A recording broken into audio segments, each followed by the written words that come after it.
it is almost summer, which means summer movies. So we sent our producer, Jasmine JT Green, out into the wilds of New York, into Central Park, to ask people about whether they are going to the movies and which movies they're going to.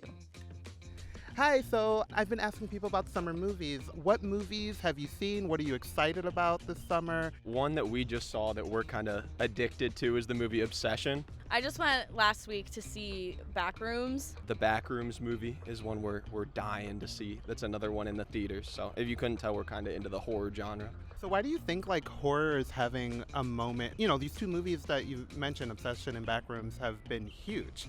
With horror movies especially, you can kind of interpret it different, kind of talk about it after, be like, oh, this scared me.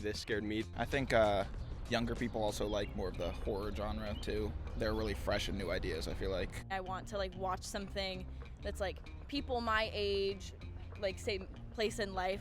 These two horror movies, Obsession and Backrooms, do you have any sense of why they've been the hit that they are? Horror is a genre that has worked for, decades. In the last couple decades, as Hollywood has become obsessed with the big blockbusters, and I think become even more risk averse because it's gotten more and more corporate, horror is the one genre that studios will consistently make because people will show up to the theater to watch them. We're going to get to the end of summer, end of the year, and the biggest movies, for the most part, are still going to be sequels and remakes and the like, right? The highest grossing movie of the year so far is Super Mario Brothers Galaxy movie. A lot of trends that have been happening, horror movies, YouTube to Hollywood, A24, all that, you had sort of them all piling on one another at the same time.